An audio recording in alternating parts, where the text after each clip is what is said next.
Hi, my name is MC Galang. I'm the co-founder and creative director of The Rest Is Noise, a music curator, music events production, and online publication based in Manila, Philippines. So, first off, I'd like to thank April for having us and having me share our year in review, what we've been up to in the last 10 months, um, what are our current plans, and hopefully we get to share these stories in person with other friends and acquaintances around Asia and the rest of the world. So, 2020. Um, Initially, we had a lot of plans for this year, mostly because it's supposed to be our fifth anniversary, and we had a year-long calendar of events laid out, as well as activations and programs, not just locally, but also with partners across the region and far beyond. But it started pretty well, actually. Back in February, I was in Okinawa, Okinawa in Japan, attending Trans Asia Music Meeting.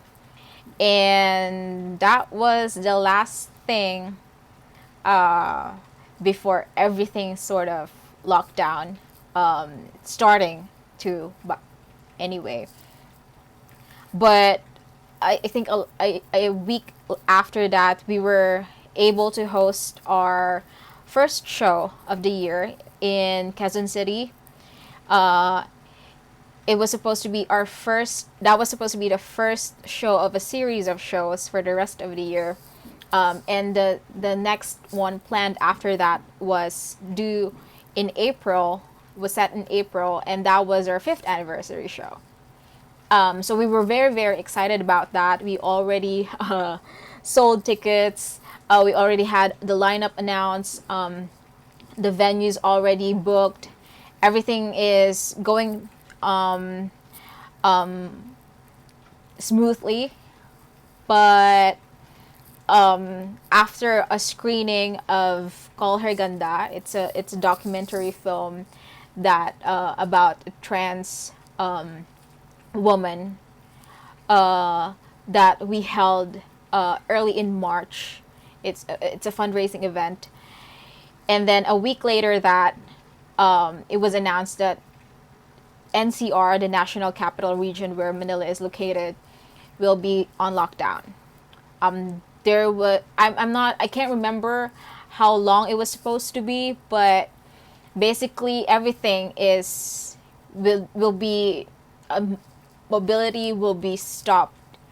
And I was not I was not panicking at that time, but I think after it's been a month and it got stricter and stricter, and the cases are rising, not just in Manila, but across the country and around the world. It really got scary. And so with that, we already postponed everything. After the announcement of the lockdown, we postponed our fifth anniversary uh, to a later date. Obviously, it's not going to be anytime this year, uh, but we really plan on resuming that. Although it's not a fifth anniversary show anymore, but we plan on resuming that when we can, when we safely can. So that was back in March. And then the funny thing about, um, maybe also a little bit ironic, is that um, back in December of last year, I already planned on resuming or relaunching our website, theresisnoiseph.com, to where we can put out digital content, content online, covering music, not just in the Philippines, but across Asia. That's something that we committed to. I personally want to commit to ever since I started going to music conferences and music festivals showcases around Asia. I really wanted to have this platform. Oh, so we wanted the platform to be kind of like a springboard for a lot of Asian artists, not just Filipino artists, but also Asian artists from the region and across the world, to be able to share their music, to be able to introduce themselves, and maximize, the opportunity online. Because especially with now, with everything sort of transitioning online, the fight for attention has, kind of intensified, I guess. And we don't want to just be another music blog or music website where we're covering, the easy artists, the ones that, make noise already or make news already, kind of like a low hanging fruit choice. So, and it's always been, I think, our mission, or it's always been at the core of what we do at the Rest is Noise, which is to champion independent artists, underground artists, the underdogs as well, so to speak.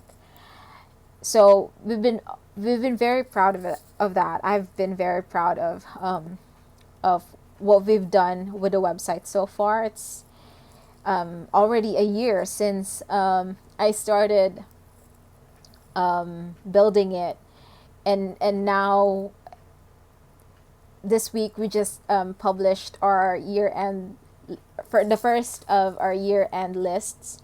So it's going to be a series of a best of. We just published our best music videos of 2020. So we still have the best songs and the best albums and EPs, and we have each of our writers. We have 4 in our team currently.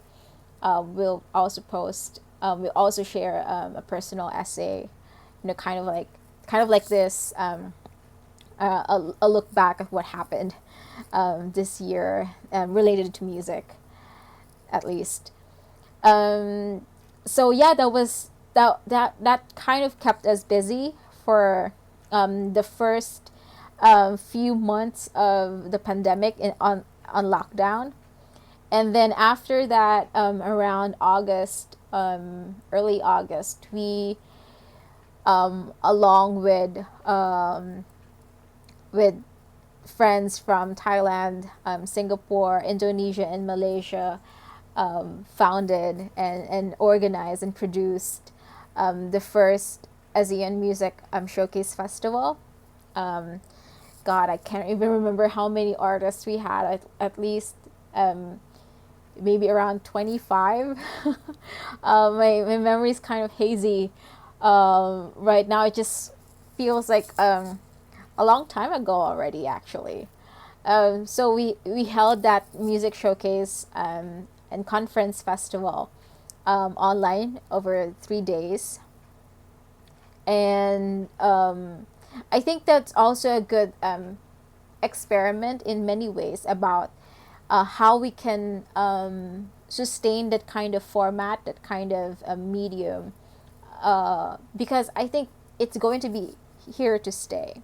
Definitely an option, even if things, normalize or go back to, to a healthier and more and safer environment and place and time, basically. I think it's a good option for a lot of artists who want to explore a different avenue to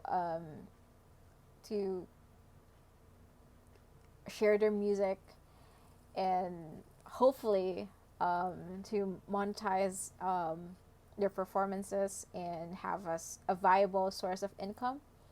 But I do realize that that's a long shot, especially for a lot of independent artists who just don't have that, the same kind of resources that other artists do.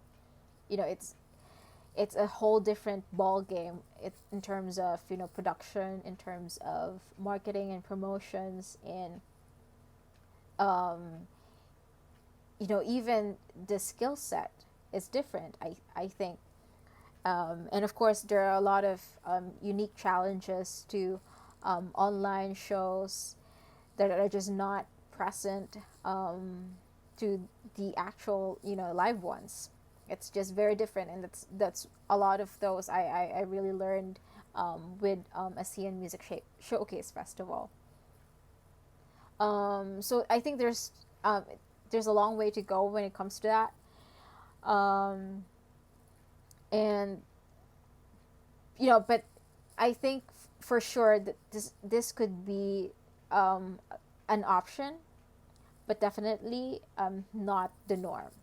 Hopefully not, because it's just very different. It's just um, I don't think um, I can take a lot of just this for for the coming year. I mean, it could get really exhausting. I mean, you one would never think that, you know, you're in front of the screen all day, and but it does. It gets draining.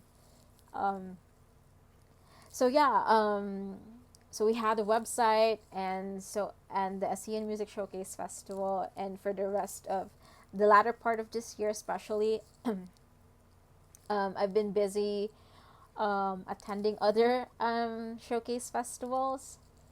Um, I think for most part there are a lot of similarities there, and also a lot of new things. I think just platform wise, um, these are very novel um, programs, and even ideas and concepts as well. And there's a long way to go. There's a lot of room for improvement. But hopefully, you know, it gets fine tuned as we try and learn how to improve the experience, and how we can. I don't think anyone really expects um, the live stream format to replicate, of course, the live events, but I think at least offer some a different one, something that the fans, especially ones who are just not used to this, to look forward to, because it's really really different. Um, so yeah, what else? So you know, we just have 2 weeks to go before the year ends. Really, uh, I think what I want to emphasize on with this year in review entry is that uh, learning learning a lot um, in the past, learning a lot of things in the past few months. One thing that really stuck out to me was that despite everything, I think it's really really important to keep making plans. I know, you know, it's like there's that feeling, that gut feeling where it tells you that's not going to happen. If you plan things, that's um, unlikely to happen. But I think in the face of so many devastating things, and loss, and losses, I think it's important to look forward to something. I don't mean to, you know, like dispense advice, but you know, it's like it's one thing that I keep telling myself, and something that me and my friends look forward to. Basically, it doesn't have to be like one grand thing, but just something, and I think that goes for a lot of things in the music industry, in the music community. Um, you know, to take this time and make plans. I mean, uh, people think that, you know, you should. People say that this is the best time to learn something, or to be productive and all that. But I mean, man, if you've been on lockdown for 10 months, I think it really gets to you. The fatigue, first and foremost, and my heart goes out to a lot of people who've just been suffering for, mentally especially. And I think that, um, this is the time that we should be open about it, that we should talk about it more. I mean, everything, because ultimately everything, we can get those back. Hopefully a lot of those things, it's possible, but we have to return to, the to where we are, um, as a whole. Maybe different, but as a whole, hopefully. So yeah, that's that's how it's been for me, for us here at the Restless Noise in the Philippines. I really just really look forward to, seeing friends again, and just, uh, experiencing live music again. I mean, those are the things that's like, you kind of like take for granted, but I really miss it. And I hope that, the next time that we kind of like check on each other, it's not through a screen anymore. So yeah, again, just thank you for giving me this opportunity to share, um, our year. This year, I'm pretty sure a lot of, other people has the same stories as well, and I'm just glad to be able to share ours, and to listen to others as well. So thank you again.